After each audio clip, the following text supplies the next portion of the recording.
तो अस्सलाम वालेकुम फ्रेंड्स। तो आपका क्या हाल है गाइस। तो मैं दोबारा आ चुका हूँ अपने पार्ट्स ऑफ स्पीच के सीरीज़ के साथ। तो गाइस हमने आज पढ़ना है इंटरजेक्शन। इंटरजेक्शन होता क्या है?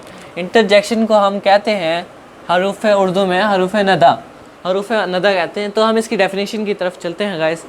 तो इसकी डेफिनेशन है an interjection is a word use to express some certain feelings और इमोशंस।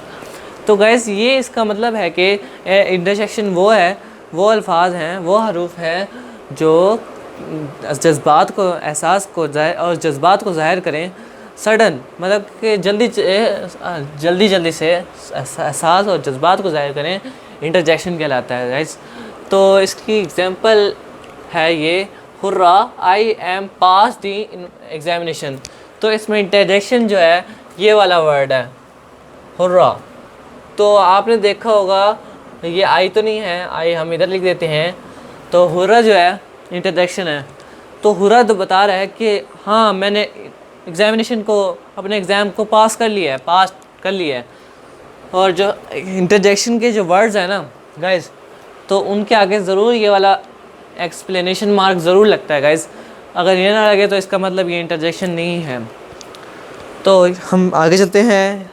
आम इस्तेमाल होने वाले चंद इंटरजेक्शन दर्ज झैल हैं।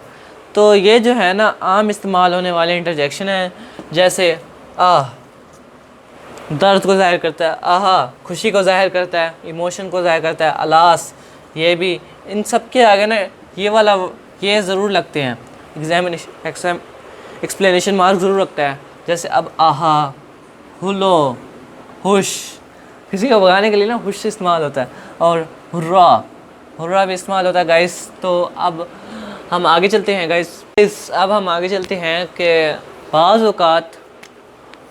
औक़ात एहसास या जज्बात के इजहार के लिए एक से ज़्यादा अल्फाज भी इस्तेमाल होते हैं। ये कहना चाह रहे हैं कि बाज़ औक़ात ना जो जज्बात है ना हमारे और एहसास हैं वो दो लफ्ज़ में भी इस्तेमाल हो सकते हैं। तो दो लफ्ज़ में के ऐसे है कि जैसे अब एग्ज़ाम्पल है आहमी वेल डन। तो ना ये ऐसा एक लफ्ज़ है गुड बाय, क्योंकि ये हमारी ज़िंदगी में भी इस्तेमाल होता रहता है। गुड बाय है और वेल डन, दो लफ्ज़ हैं, एक ये वेल और ये डन। तो ये दो लफ्ज़ मिलके एक एहसास को ज़ाहिर कर लें कि तुमने अच्छा किया, और गुड बाय कि अल्लाह हाफ़िज़ है, ये एक गुड है और ये बाय है, दो लफ्ज़ मिलते हैं और एंड में ये एक्सप्लेनेशन मार्क ज़रूर लगते हैं। ठीक है गाइस, देख सकते हैं आगे है ये इंटरजेक्शन मुख्तलिफ़ किस्म के जज्बात और एहसासात के इजहार के लिए इस्तेमाल होते हैं।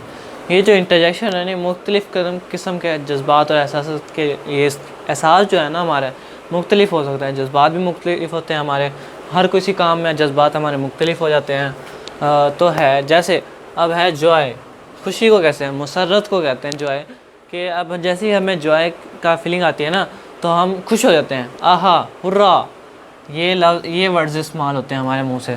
तो इंटरजेक्शन ज़रूर लगता है इसमें। अब है ग्रीफ जो है गम के लिए इस्तेमाल होते हैं कि किसी ने हमें गम की बात सुना दी तो हमारे शक्ल पे ये आ जाता है व्हाट, ऐसे अल्फाज आ जाते हैं गाइस, व्हाट क्या।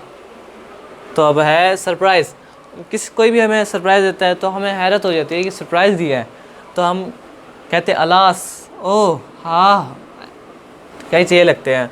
और अप्रूवल, किसी को भी अप्रूवल के पसंदीदगी का ज़ाहिर करना, तो ब्रावो ये वर्ड सकते हैं। इसके कुछ यूजेस देखते हैं। Hurrah we pass the test, अब ये खुशी के लिए बोला जा रहा है हुर्रा। अब जैसे मैंने आपको बताया हुर्रा खुशी के लिए, मुसर्रत के लिए बोला जाता है। वी पास द टेस्ट, मैंने अपना इम्तिहान पास कर ली है। आहा my sister has got the first position, आहा मेरी ये भी खुशी के लिए है। My sister has got the first position. Alas अभी गम के लिए। हिज मदर, अभी मैंने आपको बताया अलास जो है वो गम के लिए इस्तेमाल होता है। हिज मदर हैज़ डाइड, कि उसकी मदर की डेथ हो गई है।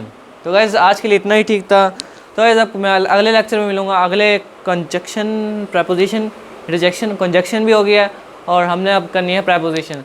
तो गाइस वो करते हैं अगले लेक्चर में, आपको मिलता हूँ। तो आज के लिए अल्लाह हाफ़िज़।